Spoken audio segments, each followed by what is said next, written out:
Good evening and welcome to On the Record, I-24 News' new in-depth interview show.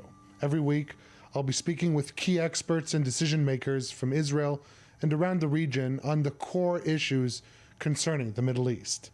I am honored to introduce our guest tonight, Abdulaziz Al-Khamis. Al-Khamis is a prominent Saudi journalist and is close to the Royal Saudi Court in Riyadh. He has visited Israel numerous times, including recently speaking at the Knesset. Abdulaziz, thank you very much for joining us tonight. Thank you for your hospitality. So, I think the main question that everyone has on mind when talking about Israel-Saudi relations is when will there be normalization? Now, obviously, the war in Gaza derailed that, but if we look at the days leading up to the war, Crown Prince Mohammed bin Salman said in an interview to Fox News that every day we get closer to normalization. So, yes, the war in Gaza derailed that, but the war is over. So, why isn't there normalization now between Israel and Saudi Arabia? I think because the meetings is progressing before 7 October, and 7 October came to destroy all of the bridges and routes to have a peace deal between Saudi Arabia and Israel through Hamas and the actor Hamas, but the main producer is Iran, and Iran tried to stop this peace deal because they know the result it will not fit in their agenda and it will not help their interests, and that's why 7 October happened, in my opinion. And the other thing is after the ceasefire and Trump administration dealing with this matter, and they stopped the war, and now Gaza is going to become different after 7 October and after the deal. And I think the negotiation will come back, and the talks in Washington, D.C. will come back again on 18 November when MBS visits Washington. And we think all of us, and Saudis and Israelis and Americans, we need to deal with this matter to have a long solution, a long time solution, not temporary and not a peace deal like the very weak. No, Saudi Arabia thinking about a solution is coming in a full package, is coming with the West Bank deal, with the Palestinian rights, and they know exactly if there is no solution, full solution, it will happen 7 October again and again. That's why the Saudis, they don't think only for their interests, they think about the region interests and the region peace and the region stability. That's why when they go to Washington, they not deal because they are for their interests only. That's why they want, if we think about ourselves, we should think about the others in the region because we are neighbors, and without a big and master deal, we will not living in a peace. And we as a Saudis, we are the biggest country in the region. We are the most Islamic and Arab country in the Arab world and Islamic world. And if we go to peace, everybody will come with us. And that's why we need a deal between Arabs and Israelis to finish all of this mess and all of this problems and wars, and we pay a heavy price because we have no solution for the Palestinian cause. Mm-hmm. So speaking on the Palestinian cause, the price, so to speak, for normalization between Israel and Saudi Arabia before the war was a statement in the form of a viable path towards Palestinian statehood. Has that price changed in the aftermath of October 7th? No, it's 7 October. I think the Iranians, they failed. They think 7 October will destroy the peace, and it will bring the region again to wars and no stability, and they using the Palestinian cause as a card in their negotiation with the Americans and with the European, and they want to expand their influence. But 7 October is weakening the Iranians, destroying some of their partners and their proxies, especially in Syria. And we think Syria is very important for the Iranian, and they lost it because 7 October. That's why we need to go back to peace, and we need to negotiate, and we need even to engage the Iranian in a long-time deal. And we know the Iranian, when Saudi come to deal with a peace deal with the Israeli, Iran will come again, and they will follow, because they know exactly they will not isolate it in the region, and they know the cooperation between Arabs and Israeli, it will foster and it will strong and the make the region strong, and stability and prosperity and economy will flow. We expanding our relations, and we will cooperate together to have a very good economy in the region. And that's why the Iranian, they will follow. They know themselves. Khamenei, he knows if there is a peace between Saudi Arabia and Israel, and between Arabs and Israel, and there is no Palestinian cause to use it as a card, Khamenei will lose his power, and his Malali in Iran, they will lose their reason to stay in power. They will find themselves isolated, and they will not have any cause or any reason to stay, as they said they are against America and against Israel and the devils, and that stories and that slogans they used it in front of their people. But with a peace, there is no reason. Even Mecca and Medina going to have a peace with Jerusalem. This is very big and very important for the whole world, not only for Middle East.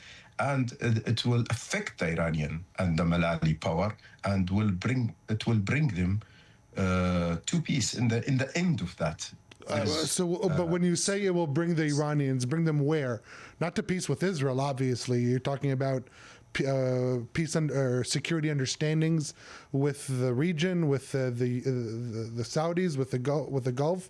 Is that what you are getting at?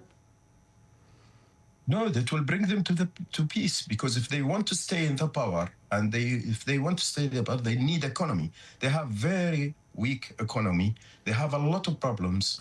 Tehran is thirsty for water. They have no resources of water. They have oil. They have gas. They have a lot of resources, but they can't use it. They can't use their money, their wealth. And that's why when they saw that the region is going to have a good economies, to grow, to have development, and they isolated, they will come to the peace, because it's the only solution for them.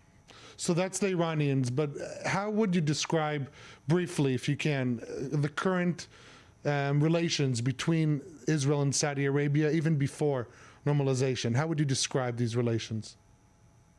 I think if we know in 7 October and what happened in Gaza, it's making Saudis very angry, because they saw people killed in Gaza, and they know the price is very heavy for the Palestinians. But the Saudis, they have a very strong wisdom to understand, without any solution for the Palestinian cause and the Palestinian-Israeli conflict, it will not go through to have a peace deal between the Saudis and Israelis. And they think if the Trump win, and Trump did a very good job to stop Gaza war, they think Trump can bring a deal between the Israeli and Arabs. This one, it's the hope of the region. And I think the Israelis, they need a new government to understand this, and to work together with the Saudis and the Americans to have a very long solution. And the solution, what we call it, the two-state solution, it's not meaning next day a state for the Palestinians. It needs a agenda. It needs steps to go through and to make a deal, security for Israelis and land for Palestinians and state. And you're saying this can't happen under the current Israeli government? No, it will not. All It right. will not. But right. we think we guarantee we bid on the Israeli understanding of okay, there is a heavy price they should pay, and the Arabs they have the same price. It's called peace and called cooperation, economy together with Israel. It's very big. The deal is very big, and Trump, if he did it and if he make it, it will be brilliant for not only for the region, it's for the world to understand how to solve problems, how to give and take, how to have a strategy to toward your what we call it enemies. But this is what happened now, and I think in Washington they prepare for a solution, and they waiting for the visit of MBS to talk on all of the files for the region, especially the Palestinian-Israeli file. So on Trump's plan for Gaza that you touched on, many countries are involved, but it does appear that Qatar and Turkey are seeking a leading role in post-war Gaza. Is Saudi Arabia okay with that, an increased Qatari-Turkish role in Gaza? Do the Qatari or Turkish, they can't do anything without Israeli approval? They can't. They can't. The solution is not Qatari or Turkish or Israeli or Saudi. The solution is in the hand of the Palestinian to understand the peace is important for them and for their rights. If they want to go for a peace and if they work together with the Israeli and to have a good deal through the Americans, I think it will go through. And who care about the importance of Gaza to become to run Gaza? No, not the Saudis, not others. We know Gaza is for Palestinians, and the Palestinian Authority should rule, and good government, good technocrat government, and good peaceful government, it will work to reach a solution. And we don't go to fight or to run a race with the Turkish or Qatarian on the bodies of the Gazan people. No, we want Gaza to have a good government, stability. We will help the Gazan people to live in a peace environment. And we think the peace is important for all of us. In Saudi Arabia, we don't think we will go to rule those guys or this country or this region. We just try to have a good region, stability, prosperity. We think about economy more than anything. We don't think about slogans and to run this country or that region. We think about the Palestinians. They are a source of problems with the Israeli in the region, and that's why we want American to solve the problem and create a solution for the future of those two important countries in the region, two important people, Israeli and Palestinian. And we think they can reach a peace deal, but they need a good government. Mm-hmm. Interesting. Look, we touched on it a moment ago, but really, if we dive deeper into the Gulf, relations among the Gulf countries haven't always been smooth, to say the least. I want us to listen to some harsh words by Saudi Arabia's former foreign minister, Adel Al-Jubair, back in 2018, speaking on Qatar. This was during the 4-year boycott on Qatar. Let's take a listen to what he said back then. The Qataris, since the mid-90s, have been sponsoring radicals. They have been inciting people. They have become a base for the leadership for the Muslim Brotherhood, and the Muslim Brotherhood, you have to keep in mind, is what begot us Takfir and Hijrah, which begot us Al-Qaeda, which begot us Al-Nusra. The Qataris allow their senior religious clerics to go on television and justify suicide bombings. That's not acceptable. The Qataris harbor and shelter terrorists. That's not acceptable. Why do the Qataris get away with it? Because I think people see a young country, young leadership, they buy fancy buildings, they have a nice airline, and they think, wow, these guys are really modern. But we have to deal with the dark side. that I just explained. So, I mean, you heard the former foreign minister, and we cut a brief part. He went on for some long minutes on Qatar. Are his statements, the way on how Saudi Arabia views Qatar, are those statements still accurate today? I think the Qatari government, especially after 7 October, they understand exactly what Adel Jubeir said about their hospitality to the Muslim Brotherhood leaders and what the result. The result is the first time attacks on Qatar soil, and one from Iranian and other from Israeli. It put them in the mirror for themselves to see why they host those radicals and what the benefit, especially the Qatari people. And I trust the Emir of Qatar. He now try to moderate the way, on the political way, especially when they resolve the problem with Saudi Arabia and other Gulf countries. They understand exactly the result of hosting those radicals, and they understand they should work in the benefit of the world. They said we host them to contain them, to moderate them, to make them more peaceful, but the result is not. It's happened in 7 October, and they pray thanking prayer in Doha Hotel. And this is what the result of it. The result of it, it's the destroy Gaza, killing more than 70,000 people. They put Muslim Brotherhood group under investigation in Europe and in America. They destroy all of the things they try to build and try to help the Muslim Brotherhood and the radical groups. And I think now the politicians in Doha understand the cost of this hosting and this strategy. And the other thing, we should not forget, the Qatarian many times said, we did it because the American asked us to do it. And that's why we should not blame only the Qatari. We blame Europe and America to use Qatar and use their money and their authority and to host those groups. Even Netanyahu in Israel, he hosts the money bags coming to Hamas from Qatar. All of them blame, not only Qatar. Right. So, if indulge me in a yes or no question, do the Saudis view Qatar now as a negative influence? Yes or no? No. They see Qatar working with them in many files, and this is very good. We see it in Syria. All right. Look, over the past year, we've seen a very interesting shift in the Arab position towards various terror groups, now calling for the disarmament of Hamas and Hezbollah, something that we have not seen until now. How do you explain this shift in the Arab position regarding these armed terror groups?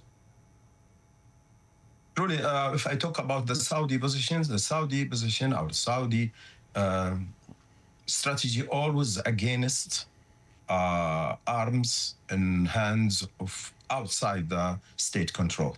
And they always blame Hezbollah for the problems in Lebanon, and always not with Hamas in their strategy. Saudi not changing their positions. They not support Hamas or support Hezbollah.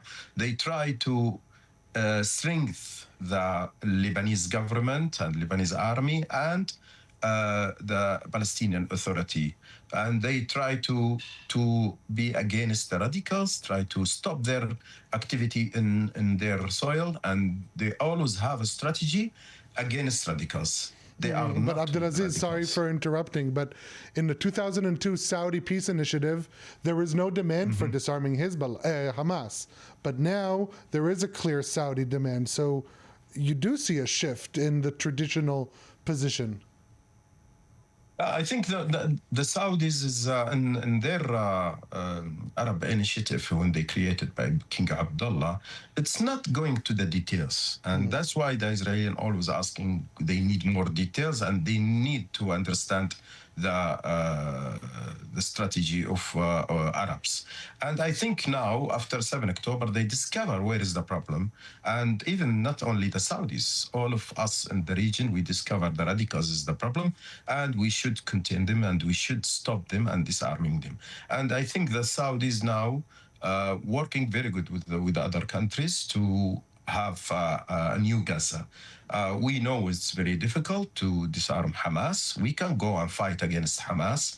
We need a solution through the Palestinian Authority and the understanding of Hamas and understanding of the financiers and supporter of Hamas in the region.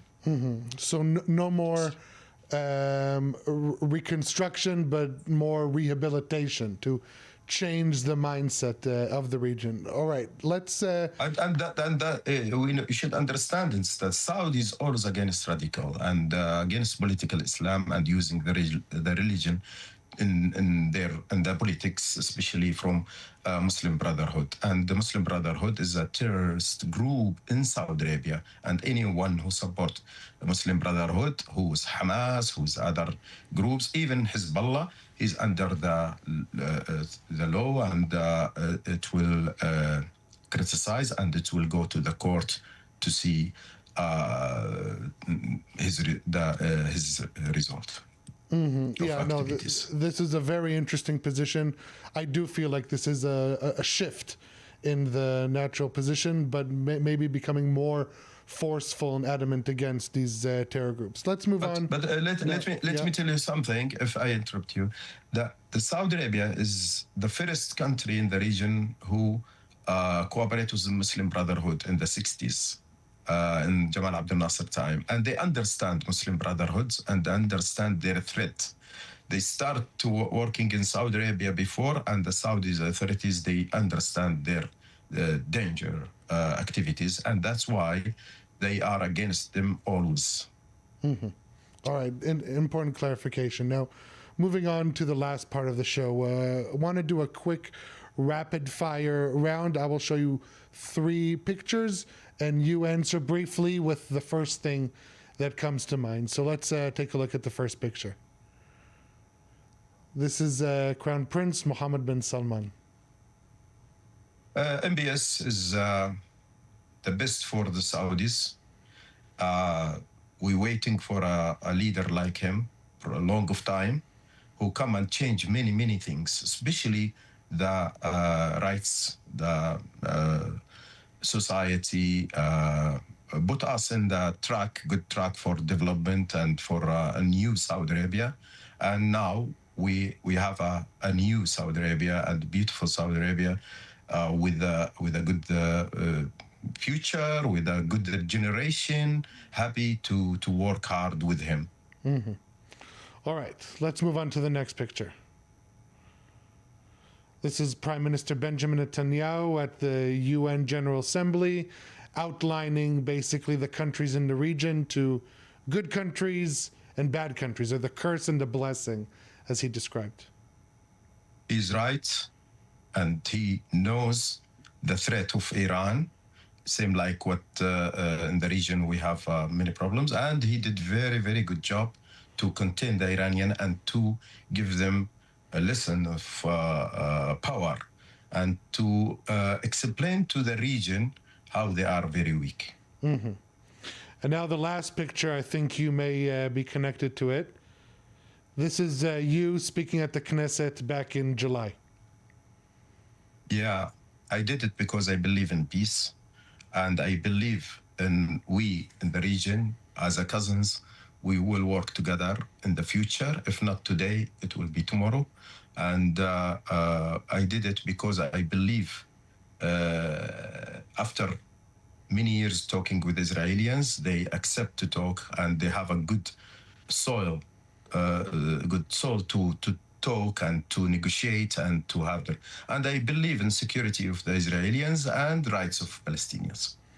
Look, I think it's not very common that you see prominent Saudi figures as yourself visiting the Knesset, speaking at Israel's parliament. What did it feel like being in the Knesset?